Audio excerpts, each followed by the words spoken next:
panel here. Well, just be quiet. Be quiet. You're not presiding in court now. And Tembeka is not speaking in court now. So just be quiet.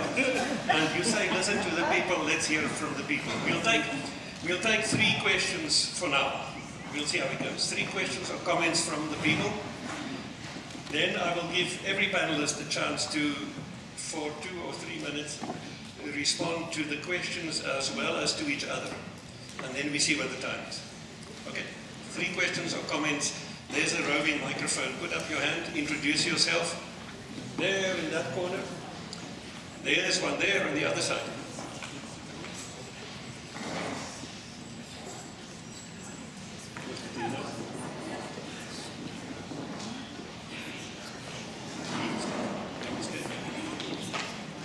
Okay, so where's our... There. Oh, okay, there. Yes? Be quiet, guys, please. Okay, thank you. My name is Tanwood. I'm a student at the university and I'm doing the... Okay, speak a little bit louder. I'm studying politics at the University of Pretoria. My first question is to Advocate Ngcukaitobi. The purpose specifically for calling his book, The Land is Ours, and then the actual content of the greater part of the content of his book then deals with the birth of constitutionalism in South Africa. What was the purpose of that?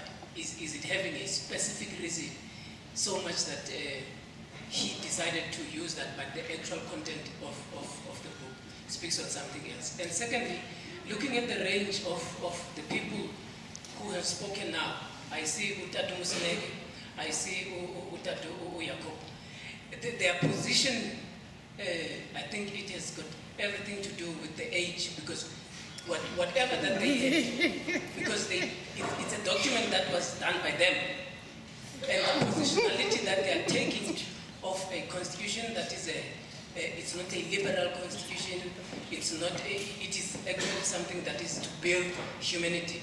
I think it is based on that. And you can look at the other panelists who are more younger, then they've got the agents of saying, well, the constitution is not a Bible.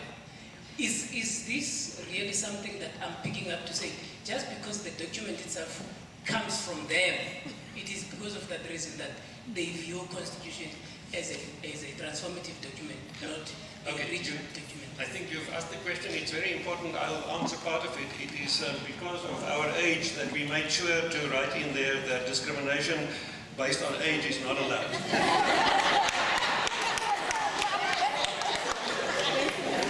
So I see you already, that's the first clause you want to abolish. There was, I think, here, but first there was somebody in the back. Yeah, there, and then in the front here.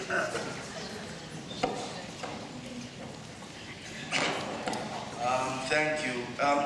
First, I think just a small comment on the speculation of the young brother regarding... Okay, just your name and then keep it short. Your name? My name is Ozah from the UNISA Department of Philosophy.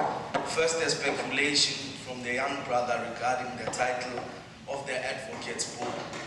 My suspicion has also been that it's likely the work of clever marketing agents. Precisely because the subject of the book is quite a considerable departure from the origin of the slogan in South African politics, which is an assertion of the title to sovereignty of the indigenous conquered people, an assertion which is at odds in the political theory of our country from the contending assertion which he appears to uphold, which is that South Africa belongs to all who live in it. The land is ours and South Africa belongs to all who live in it are in fact antagonistic. They are not reconcilable hypotheses. They have run against each other both in the history of the country and in the contentions which are taking place here. Okay. Now to my question. Thank you. Now is that?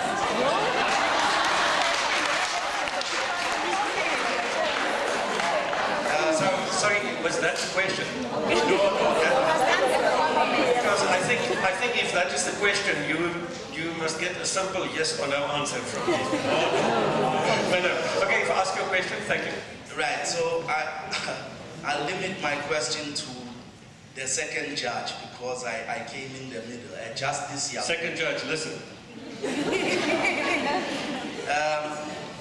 So, amongst the contentions, I must first disclose that I also come from the family which identifies as constitutional abolitionists. So we can get that out the way. But the contention, one relates to the disidentification of the Constitution with liberalism. It's an interesting attempt given the very history of published literature since 1994. So for instance, I think in 2006 a facescript was written for Helen Suzman, the great liberal parliamentarian who famously held that black people shouldn't get their vote until they fulfill the qualifications of civilization until 1974. The great Helen Suzman, forebearer of today's DA, had a great book written in her honor. And in that book, none other than Helen Zill wrote an essay in which she celebrated the defeat of the Congress, people and others by the liberal tradition, saying, although us as liberals, the book for those who are interested. Sir, you really help me now. We all appreciate it, but there are others waiting. So sure, this would be the last point. Yeah. The point is ultimately that liberals themselves have explicitly and on various occasions claimed the Constitution as their own winning at the negotiations. This was the point.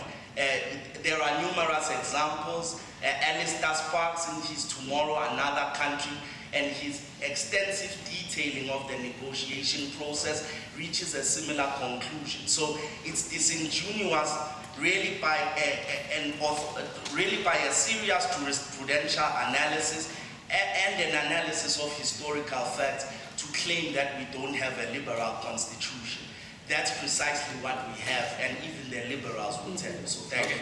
Thank you. Here in the front. Louis here. And he's been up here a long time.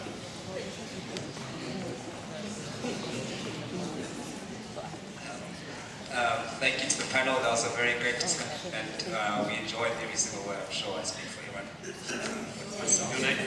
My name is Donald Maka. I'm a fourth year law student here at the University of Pretoria and one of Justice Johann van der Westhuizen students. My question sort of hinges on the transformative nature of the Constitution and perhaps whether we're not looking in the wrong place and looking to achieve that. One of the first documents that we are given as first-year law students is Justice Pius Lange's talk on transformative constitutionalism. And it provides a good road path or a map for how we could sort of create the society which many of you have spoken of today. However, as a 21st century African, I look at states like China that have managed to most radically transform the lives of their citizens, and in no way do they have anywhere close to the kind of constitutional guarantees and rights that we as Africans enjoy. So often when I'm faced with these documents that are presented to me as a law student, I often wonder, are we not trying to fit a square peg through a round hole? Because there are countries which are authoritarian regimes that have managed to give their citizens lives that most Africans would dream of. Thank you. Right, let's take one more before I go back to the panel. There, I think that hand was up for a while. Thank you. That will be the last one. Then we go to the panel, and then we'll see what our time is. Good evening to the panel. My name is Duduzi Sibia, second year LLB student. My question is not long. It's just simple. I want to ask, when talking about the transformation of the Constitution, especially to the analysts of it, I want to ask, in terms of language, when we use English and Latin and all of that, isn't that digressing and going back to the European mindset? And so wouldn't that be a contradiction in effect, where you are trying to use the same tools to fight the same fight?